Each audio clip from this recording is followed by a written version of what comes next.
الحمدللہ رب العالمین الصلاۃ والسلام وتحیۃ والاکرام علی خاتم المرسلین واشرف النبیین سیدنا و شفیعنا و نبینا و مولانا و مولا الثقلین جد الحسن والحسین ابو القاسم محمد اللهم صل علی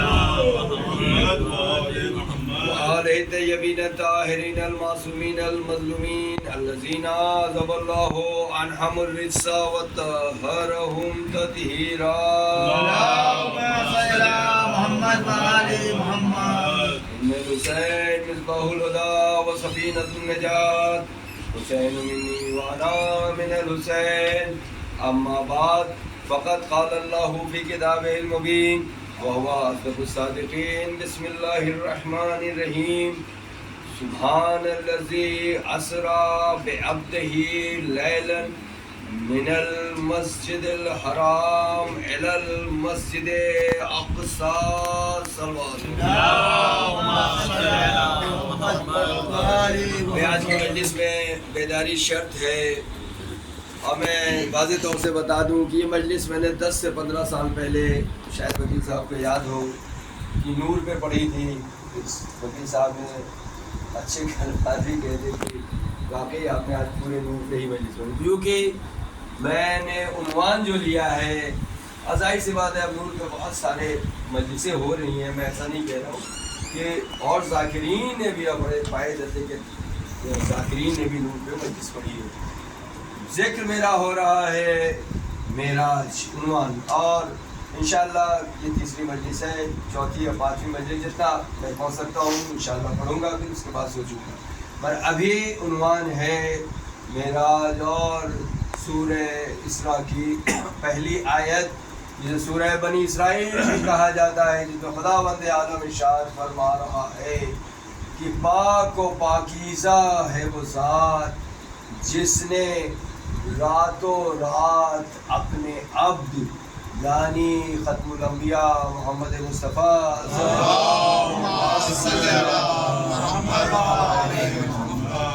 لے گئے مسجد الحرام سے مسجد اقصیٰ تک. یہ آیت سرنامہ عنوان ہے اور اس میں میں تفصیل بھی بیان کر رہا ہوں, پر آج میں عنوان کو آگے بڑھانا چاہتا ہوں کہ بھائی ہمارا یقین کیا ہے, ہمارا ایمان کیا ہے ختم الانبیاء پر. ہمارا ایمان ختم الانبیاء پر یہ ہے کہ اللہ نے سب سے پہلے نور اول یعنی ختم الانبیاء کی ذات کو بنایا, اور روایتیں اور حدیثیں ساری موجود ہے, قرآن کی گواہی دے چکا ہے.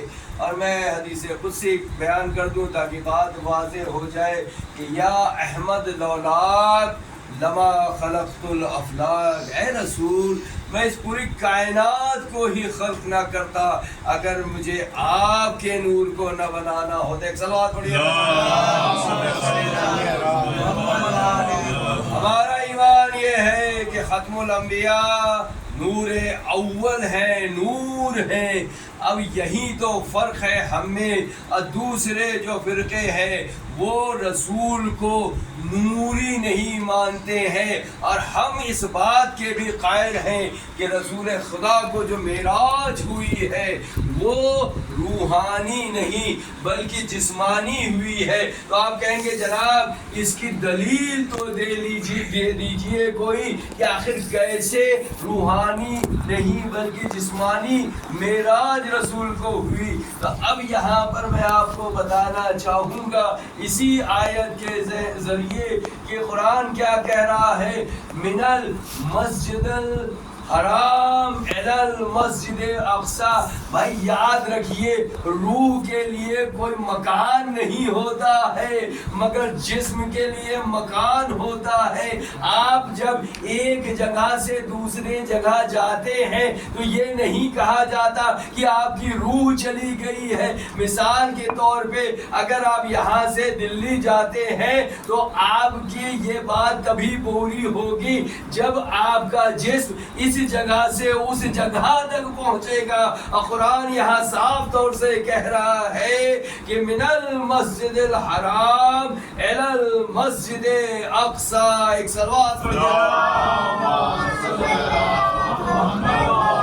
اسی آیت سے یہ بات واضح ہو رہی ہے کہ رسول خدا کو جو معراج ہوئی وہ معراج روحانی نہیں، کیونکہ روح کو قید نہیں کیا جا سکتا ایک مقام سے دوسرے مقام تک، مگر جسم قید ہے ایک مقام سے. اور خود اس آیت نے واضح کر دیا کہ رسول خدا کو معراج جسمانی ہوئی تھی. اب یہاں پر سوال یہ ہوتا، سائنس کی تھیوری بھی یہ کہتی ہے کہ آخر آسمانوں پر جانا ہے، اگر آپ کو یہاں سے آسمانوں تک پہنچنا ہے، آپ کو یونیورس کی سیر کرنی ہے، آپ کو خلا سے اس خلا میں جانا ہے، تو آخر آپ جسمانی طور سے نہیں جا سکتے، کیونکہ اللہ نے اس زمین کو بچانے کے لیے الگ الگ لیئرز بنائی ہے، جہاں پر اگر کوئی بھی ذرات اس طرف آتے ہیں تو اللہ کی قدرت سے، جسے ایٹماسفیرک لیئر کہتے ہیں انگلش میں، تو وہاں پر آنے کے بعد وہ ذرات جل جاتے ہیں. یعنی اگر کوئی مادہ ہوگا تو وہ یہاں سے آسمان کی طرف نہیں جا سکتا ہے، یہاں سے اور آسان کر دوں اسپیس میں نہیں جا سکتا ہے، کیونکہ اسپیس میں جانے کے لیے دو شرط ہے. ایک شرط تو یہ ہے کہ آپ لائٹ اسپیڈ سے جائیں، اور دوسری یہ کہ اس میں مادہ نہیں ہونا چاہیے. ایک سوال پڑھیے.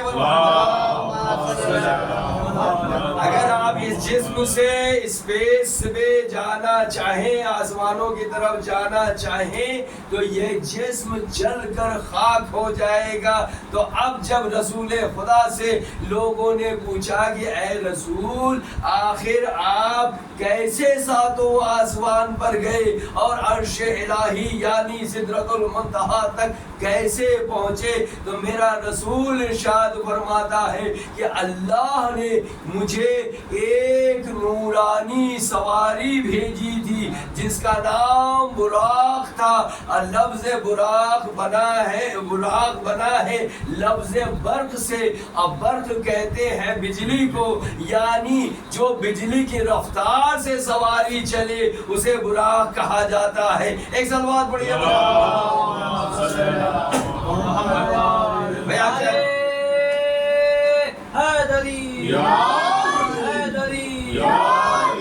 ماشاء اللہ. اسی بیداری کے ساتھ میں آپ کو آج انشاءاللہ معراج کے کچھ مرحلے طے کر لوں گا، اور کل انشاءاللہ اور مرحلے آپ کو لے کر چلوں گا. تو جو سواری ہے وہ براق ہے. اب یہ میں نے کہا برق کی سواری ہے، تو رسول اللہ یہ کیسی ہوتی ہے؟ بھائی دیکھیے، انسان کی جتنی قوت سماعت ہوتی ہے، سمجھنے کی طاقت ہوتی ہے، اسی حساب سے اسے سمجھایا جاتا ہے. اس وقت کے عربوں کو یہ بات سمجھ میں نہیں آ رہی تھی، لہذا رسول نے ایک بات کہی کہ وہ ایک ایسی سواری تھی برق کی جو سفید رنگ کی تھی. اب جو مصور تھے انہوں نے اسے شبیہ ایک گھوڑے کی دے دی. بھائی یہ تو ان کے تصور میں تھا، مگر نبی بتا رہا تھا کہ میں برق کی سواری پر گیا. اور یاد رکھیے کہ برق کے ساتھ کوئی مادہ نہیں جا سکتا. برق کے ساتھ، بجلی کے ساتھ، لائٹ اسپیڈ کے ساتھ جب کچھ اگر ٹریول کرے گا تو اسے بھی لائٹ یا نور ہی ہونا چاہیے. ایک سلوات پڑھ دیجئے. رسول خدا کو اللہ نے نور رسول بنا کر اس زمین پر بھیجا تھا. ہم رسول کو خاکی نہیں مانتے. اور جسمانی معراج اس بات کی دلیل ہے کہ رسول خدا نور سے بنی ہوئی اللہ کی خلقت تھے. اور سب سے پہلے نور اول کو، رسول خدا کے نور کو اللہ نے خلق کیا. اللہ اکبر. اور جب یہ نور بنا تو اب یہ مجھے بتائیے کہ اگر نور اول بنتا ہے، نعوذ باللہ، اگر اس میں کوئی نقص ہو تو کیا اس نور اول کا قصور ہے یا بنانے والے کا قصور ہے؟ تو آپ جواب دیں گے کہ بنانے والے کا قصور ہے. بھائی جب نور اول میں ہی آپ نے نقص نکال دیا کہ وہ 40 سال تک نبی نہیں تھا، نعوذ باللہ وہ امی تھا، تو اب آپ رسول پر اعتراض نہیں بلکہ اللہ پر اعتراض کر رہے ہیں. ایک صلوات پڑھیے.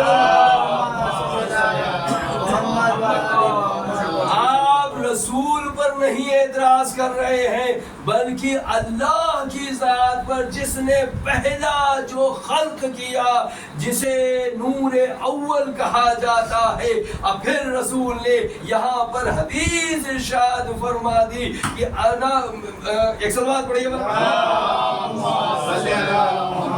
انا و علی من نور واحد، میں اور علی نور واحد کے ٹکڑے ہیں. ایک ہی نور کے دو ٹکڑے ہیں.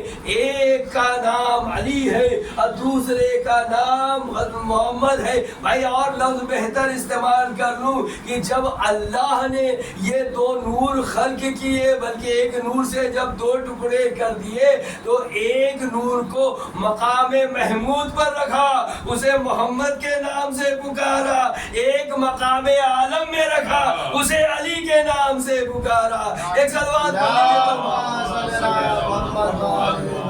بہتر صلوات پڑھیے.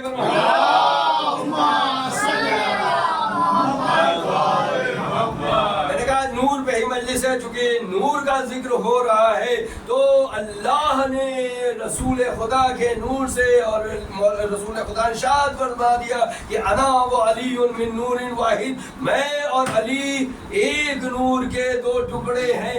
اب اللہ نے اس نور کو شگافتہ کیا تو رسول خدا کے نور سے شہزادی کونین کے نور کو خلق کیا، اور علی مرتضیٰ اور شہزادی کے نور سے حسنین کو خلق کیا. ایک صلوات پڑھیے.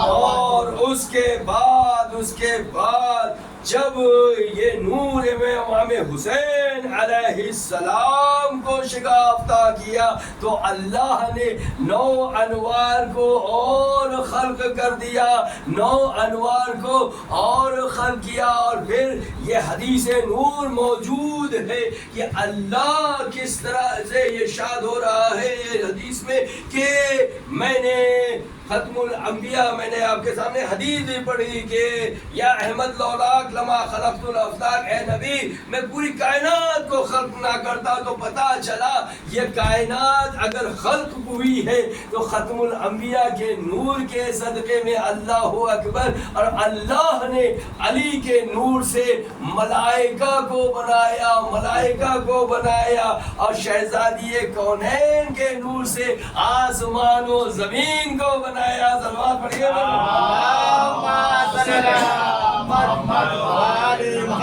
پھر اس کے بعد امام حسن کے نور سے آفتاب و ماہتاب کو بنایا، اور امام حسین علیہ السلام کے نور سے جنت اور حورین کو بنایا. میں پوچھوں گا پروردگار آخر امام حسین کے نور سے ہی یہ جنت اور حورین ہی کیوں کہا؟ تم سمجھے نہیں؟ ارے جنت اسی کے لیے ہے جو حسین کا چاہنے والا ہوگا. ایک صلوات پڑھیے. حسینیت حسینیت یزیدیت یزیدیت، نعرے حیدری حیدری، نعرے سلوات. جنت اسی کی ہوگی اور اسی لیے آپ نے تمام حدیثوں میں پڑھا اور سنا بھی ہے کہ امام حسین علیہ السلام کی زیارت کے لیے صرف ہم مشتاق نہیں رہتے ہیں بلکہ اللہ کی جانب سے فرشتوں کی قطار لگی ہوئی ہے کہ ایک قطار چلی جائے فرشتوں کی تو دوسری قطار امام حسین کے قبر کی زیارت کرنے کے لیے آئے، اور یہی نہیں بلکہ امام حسین کی روضے کی زیارت کرنے کے لیے تمام انبیاء علیہ السلام بھی تشریف لاتے ہیں۔ ایک صلوات کا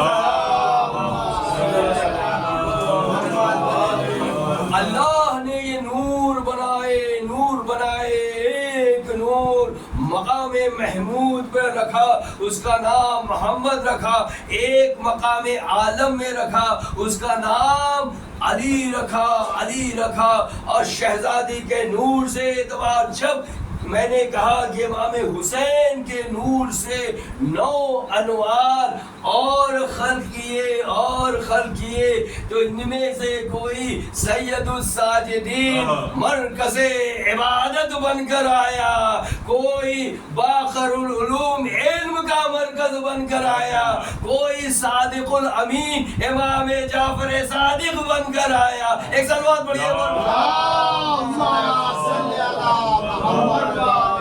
اور سنیے کہ اور اس کے بعد کوئی رضائے الہی امام رضا بن کر آیا، کوئی تقوی الہی امام تقی علیہ السلام بن کر آیا، اب کوئی نقوی الہی، نقی کا مطلب میں بتاتا چلوں کہ جو پاک و پاکیزہ ہو ظاہر اور باطن، اسے عربی میں نقی کہا جاتا ہے، تو ایسی پاک و پاکیزہ ذات امام نقی کی بنائی۔ ایک صلوات پڑھیے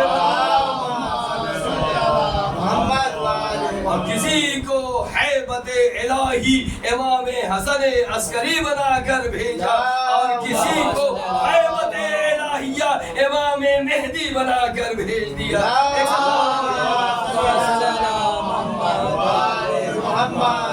اللہ نے امام حسین کے نور سے 9 انوار اور خلق کر دیے، اور خلق کر کے بتا دیا کہ دیکھو، اور جب میں اب نور کا ذکر ہو رہا ہے تو میں یہ بات بھی بتاتا چلوں کہ جب ختم الانبیاء کے نور کو اللہ نے خلق کیا تو اس اللہ نے ختم الانبیاء کے نور کو کئی دریائے نور سے نور پوش کیا، اور یہ دریائے نور کیا تھے؟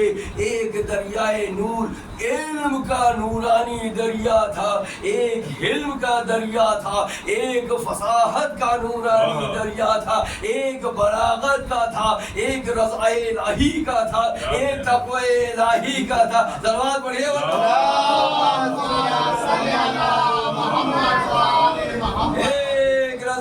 الہی کا تھا، ایک شجاعت کا تھا، ایک فصاحت کا تھا، ایک بلاغت کا تھا، علم کا تھا، اور جب ختم الانبیاء کا نور ان تمام نوروں سے نور پوش ہو کر نکلا تو ان سے نور کے قطرے گرنا شروع ہو گئے، اور اللہ نے اسی نور کے قطروں سے 1,24,000 انبیاء کو خلق کر دیا۔ ایک صلوات پڑھیے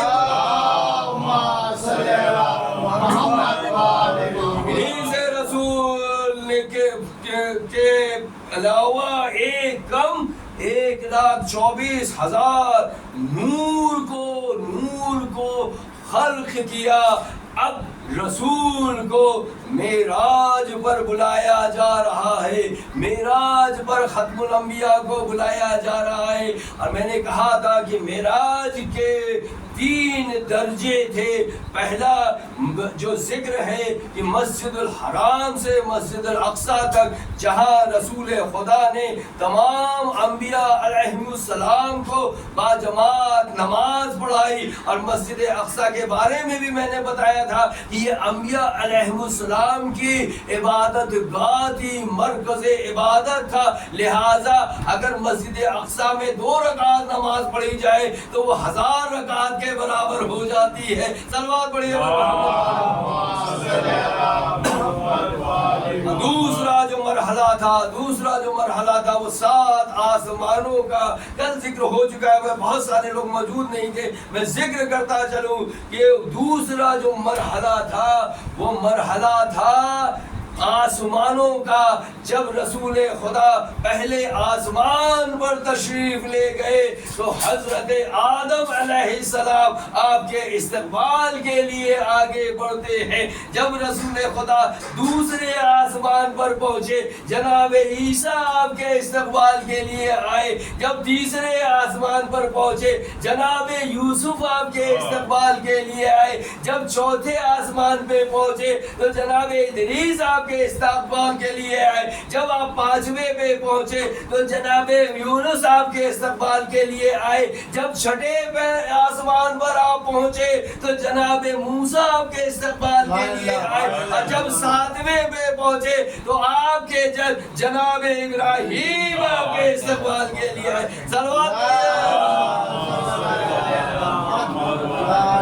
چابی بولی فلک بولا, ستارہ ٹوٹ کر بولا, فریرا جھوم کر بولا, بڑے جوتے تو وہ بھی بولا, نعرے حیدری حیدری, نعرے سلوات. انشاءاللہ گفتگو آگے جاری رہیں گی, مگر ابھی میں 10-15 منٹ اور بیان کر کے انشاءاللہ ربط مصائب کے ساتھ میں اپنی زحمتوں کو تمام کروں گا. مگر آپ یہ یاد رکھیے کہ آخر یہ سارا اہتمام ہو رہا ہے رسول خدا کو معراج پر بلانے کا. 7 آسمان نکل گئے.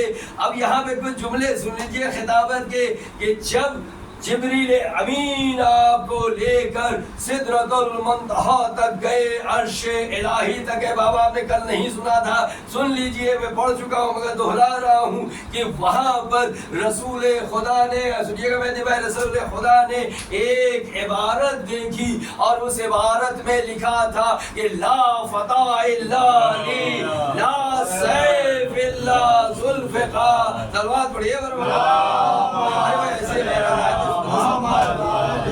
لا فتح الا علی. اور یہاں پہ بابا میں نے سمجھایا تھا کہ فتح نہیں ہے بلکہ عربی کا لفظ ہے فے تے اور یہ پہ الف. لا فتح الا علی, لا سیف. تو لا کا مطلب ہوتا ہے عربی میں نہیں, اور فتح کے مطلب ہوتا ہے وہ مرد مجاہد جس کے لیے اللہ نے تلوار بھیجی تھی. ایک سلوات پڑھیے. اور حیدری یا علی یا علی زمین یا علی یا علی یا علی سلوات. لا فتح الا علی, لا سیف الا ذوالفقار. جبریل امین سے پوچھا رسول خدا نے کہ اے رسول یہ بتائیے کہ یہ عبارت کب سے لکھی ہے؟ تو جبریل امین ارشاد فرماتے ہیں کہ جب سے یہ عرش الہی خلق ہوا ہے تب سے یہ عبارت لکھی ہے کہ ایسا کوئی مرد مجاہد ہے ہی نہیں ہے جو علی کے جیسا ہو. ارے بھائی, جسے رسول خود کہہ دے کہ جو غیر فرار ہوگا, فرار ہوگا, مرد ہوگا. یہاں پر یہ حدیث بھی بتا رہی ہے کہ وہ مرد مجاہد ہوگا جسے اللہ ذوالفقار عطا کرتا ہے. صلوات پڑھیے. اور یہ آپ نے تو اللہ نے اپنے نبی کو بلایا اور نبی نے وہاں پر. اب دیکھیے جو مرحلہ ہے آگے بڑھا, انشاءاللہ اگلی مجلس میں آگے بیان کروں گا. سدرۃ المنتہا تک پہنچ گئے ہیں تو اب میں پیچھے کی بات کو چھوڑ کے جب وہاں پر رسول اکرم پہنچ چکے تو ایک مقام پر جسے قوسین کہا جاتا ہے, مطلب 2 فرسخ 2 کمانوں کے بیچ کا فاصلہ رہ گیا. جبریل امین نے کہا اب میں یہاں سے ایک قدم بھی آگے نہیں بڑھا سکتا. اللہ اکبر. علی بھائی سنیے گا یہ نقطہ. کہا کیوں نہیں بڑھا سکتے؟ کہا جو حکم ہے اگر میں نے حکم اللہ اکبر سنیے گا میں حکم الہی کی نافرمانی کروں تو میں یہیں پر جل کر خاک ہو جاؤں گا. بھائی نہ تو کوئی آگ کا ذکر ہو رہا ہے کہ ایک قدم آگے بڑھا تو آگ میں گر کر جل جائیں گے. صرف یہ ہے کہ اللہ نے کہا کہ اگر اس سے ایک قدم آگے بڑھایا اور میری نافرمانی ہوئی تو جل کر خاک ہو جاؤ گے. تو بات ثابت کیا ہوئی کہ صرف آگ نہیں جلاتی ہے، ارے کبھی کبھی نافرمانیاں بھی ہمیشہ کے لیے جہنمی بنا دیتی ہے. اب سمجھیے کہ جنہوں نے بزم رسول میں رسول کی نافرمانی کی تا قیامت تک جہنمی بن گئے. سلوات پڑھیے.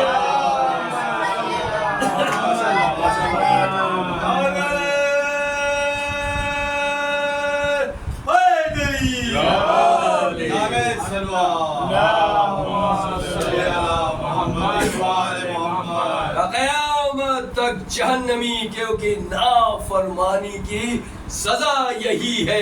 اب ذرا سنیے گا یہاں سے کہ آپ ہر مجلسوں میں تمام مجلسوں میں سنتے رہتے ہیں کہ جب اللہ نے گفتگو کرنا چاہا، دیکھیے اللہ کی ذات وہ ہے کہ نہ تو اس کے زبان ہوگی، جیسے ہمیں بولنے کے لیے زبان چاہیے، ہونٹ چاہیے، سننے کے لیے کان چاہیے. سمجھ رہے ہیں نا بھائی؟ اللہ ہر چیز سے مابرا ہے، کسی چیز میں وہ سما نہیں سکتا. اگر آپ زبان ہونٹ اس سے اگر اللہ کے اعوذ باللہ مشابہت کر دیں تو پھر وہ اللہ نہیں رہے گا. لہذا اللہ نے اپنے علم سے ایک آواز کو چنا. اب جیسا سنتے ہیں کہ وہ آواز مولا کائنات کی تھی. اللہ اکبر. کیوں؟ آخر اس کی وجہ کیا تھی میں آپ کے سامنے پیش کر رہا ہوں. اور تمام علامہ مجلسی وغیرہ اور تمام نے شیخ صدوق وغیرہ نے کل بھی حوالہ دیا تھا. لکھا ہے ان کتابوں میں کہ اللہ نے جو گفتگو کی وہ مولا کائنات علی ابن ابی طالب اب یہ اس میں پہلے یہ سن لیجئے پھر میں انشاءاللہ آگے بات کروں کہ آخر رسول سے گفتگو کا طریقہ کیا ہے. اللہ اکبر. رسول سے گفتگو کا طریقہ کیا ہے؟ پورے قرآن مجید کو پڑھ لیجئے. 4 بار نام محمد آیا ہے، 1 بار احمد نام آیا ہے، صرف 5 بار. اور باقی رسول کے القاب آئے ہیں. اللہ اکبر. اور اگر اللہ نے کہا بھی کہ محمد رسول اللہ تو یہ رسول سے خطاب نہیں ہے بلکہ امت سے خطاب ہے. صلوات پڑھیے پر محمد. یہ رسول سے خطاب اللہ نہیں کر رہا ہے امت سے. تو پھر اللہ نے باقی نبیوں سے کیسے خطاب کیا؟ جب باقی نبیوں کا ذکر ہو رہا ہے تو کبھی یا آدم کہہ رہا ہے، کبھی یا نوح کہہ رہا ہے، کبھی یا ابراہیم کہہ رہا ہے، کبھی یا اسماعیل کہہ رہا ہے، کبھی یا اسحاق کہہ رہا ہے، کبھی یا موسیٰ کہہ رہا ہے، کبھی یا یوسف کہہ رہا ہے. یعنی ہر نبی کا نام لیا جا رہا ہے.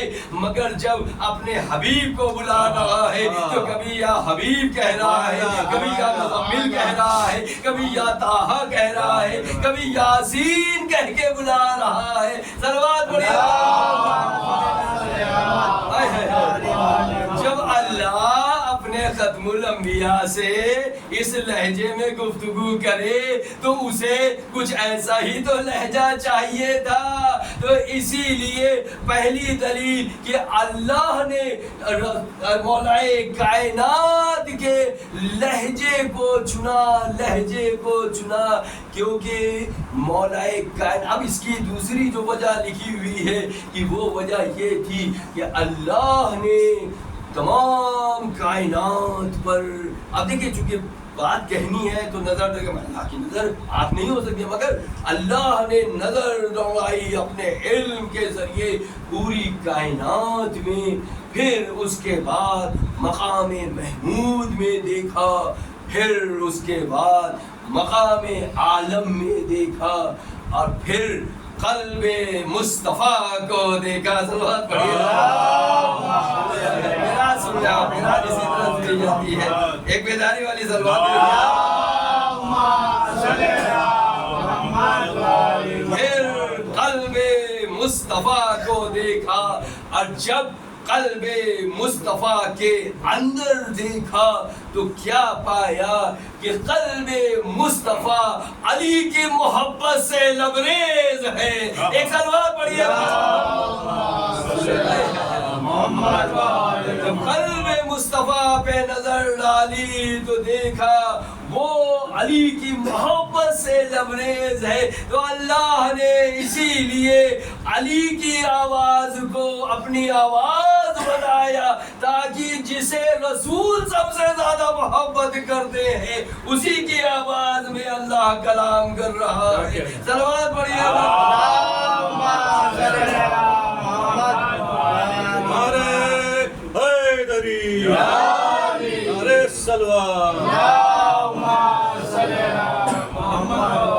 تفصیل ہے انشاءاللہ کل کی مجلس میں پڑھوں گا تاکہ وہ جو آگے کا نقطہ ہے. اور یاد رکھیے کہ بس یہیں پر میں چھوڑنا چاہوں گا کہ الصلاۃ معراج المومن، نماز مومن کی معراج ہے. آخر یہ بات انشاءاللہ کل میں آپ کو بتاؤں گا کہ کس طرح سے ہمیں اللہ نے معراج کا تحفہ کیا ہے. ایک تو نماز ہے اور دوسری اہل بیت علیہ السلام کی محبت اور معدت ہے. اللہ اکبر. اور جو سب سے بڑا تحفہ معراج سے ملا وہ کوئی اور نہیں. میں انشاءاللہ کل کی یہ گفتگو تھی مگر آج کہتا چلوں وہ کوئی اور نہیں بلکہ نور فاطمۃ الزہرا. اور اس کے لیے قرآن نے کہا کہ وہ آیت کبریٰ، وہ آیت کبریٰ، اور آیت کبریٰ کوئی اور نہیں بلکہ شہزادی فاطمۃ الزہرا کی ذات ہے. صلوات پڑھیے. آج کا عنوان میں یہاں روک کے مجھے ایک واقعہ پڑھنا ہے کہ جب لٹا ہوا قافلہ شام میں پہنچا اور شام میں پہنچنے کے بعد بہار الانوار میں پہلے حوالہ دے دوں تاکہ اگر نظروں سے نہیں گزرا ہے یا آپ نے کہیں سنا نہیں ہے تو پہلی بار اگر سنا تو اسے آپ یاد رکھیں کہ بہار الانوار علامہ باقر مجلسی بیان کر رہے ہیں کہ جب قیدی وہاں کے جو زندان تھا اس میں قید ہو چکے، ایک راہب کا واقعہ ہے. وہ کہتا ہے کہ میں تجارت کے سلسلے میں آیا دمشق مگر میرا سارا مال ختم ہو گیا. تو میں نے سوچا کہ جو بھی دمشق کا حکمراں ہے اس وقت میں اسے کسی طرح سے خوش کر دوں تو مجھے مال و اسباب مل جائیں گے. لہذا اب اس کے پاس کوئی سرمایہ تو تھا نہیں. وہ جنگل میں گیا اور جنگل میں جانے کے بعد اس نے ایک ہرنی کو پکڑا اور جب وہ ہرنی کو پکڑ کر لے جا رہا تھا، اللہ تمامی حضرات کو زیارت نصیب کرے. میں بار بار کہ یہ جملہ کہتا ہوں، آپ جائیں گے تو دیکھیں گے جو قید خانہ ہے اور یزید ملعون پلید کا جو دربار ہے وہ بالکل پاس میں ہے. تو لہٰذا جب اس کا گزر قید خانے سے کے پاس سے ہوا تو یہ ہرنی فصیح عربی زبان میں کسی کو پکارنے لگی. وہ بہت سے تعجب ہوا کہ یہ جانور اس کی زبان کچھ اور آخر یہ فصیح عربی زبان. جب اس نے ہرنی نے کچھ کہا تو قید خانے سے، کیونکہ قید خانہ ایسا تھا آپ جانتے نہ چھت تھی نہ وہاں پر کوئی صاحبہ تھا، کچھ بھی نہیں.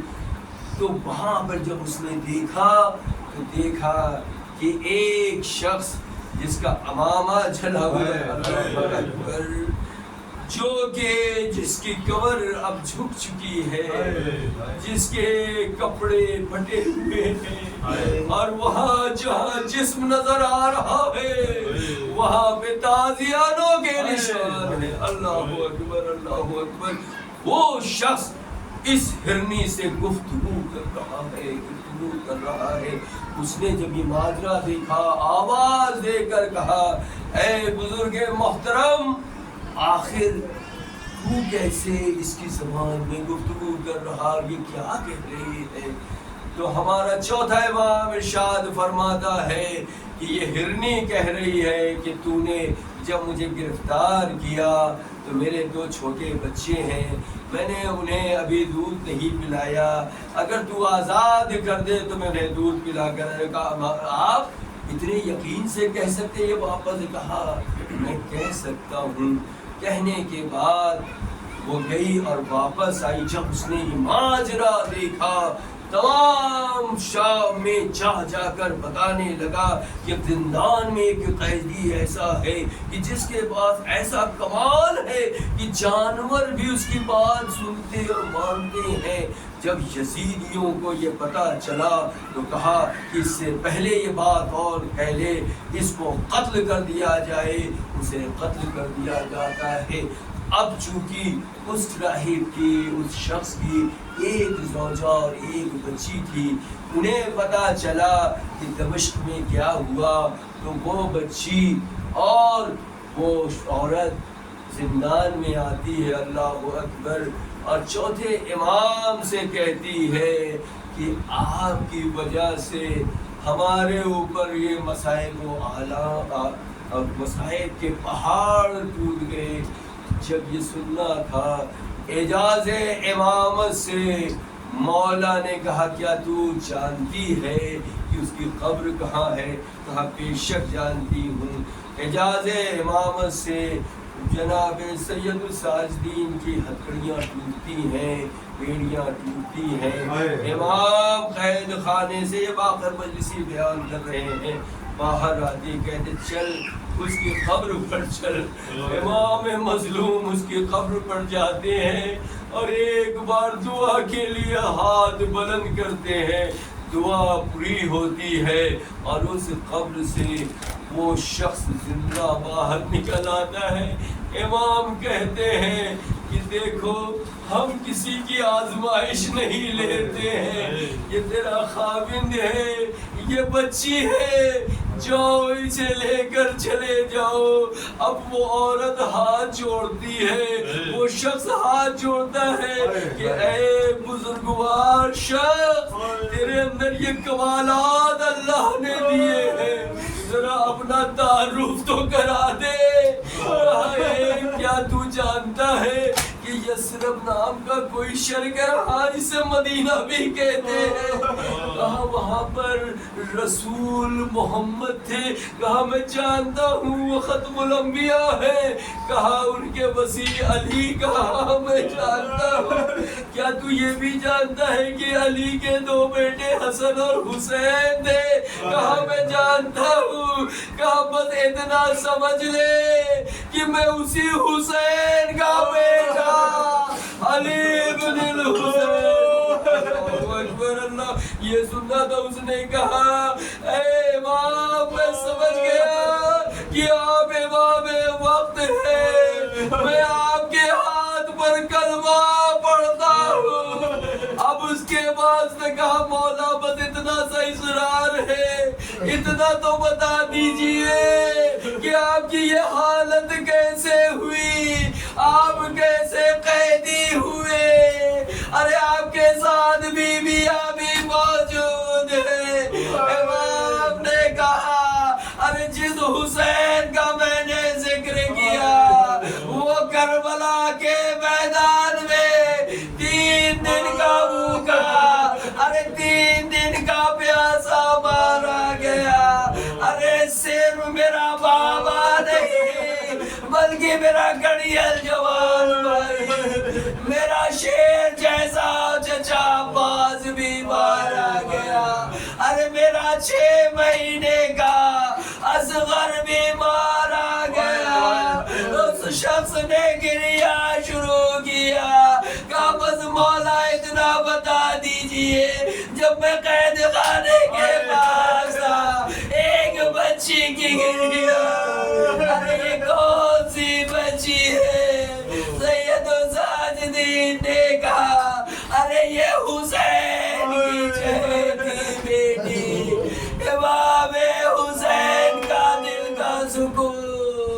سکینہ ہے جو اپنے بابا کو یاد کر کے رو رہی ہے.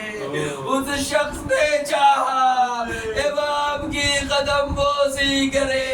امام نے کہا بس اب تو واپس چلا جا. امام پھر سے قید خانے میں آ گئے. آزادارو اہل حرم پر ستم کے دن ہے یہ وہ ایام ہے. اہل حرم قید میں ہے نہ سر پہ سایہ ہے. بیویاں بے ردا ہے نہ تو کھانا مہیا ہے نہ پانی ہے. اندھیرا ہے دھوپ کی تپش ہے سیدانیاں ہیں سکینہ کا گریہ ہے. بابا سکینہ نے بہت ظلم سہے. الا قوم الظالمین. انا للہ وانا الیہ راجعون. رضا بقضائہ وتسلیما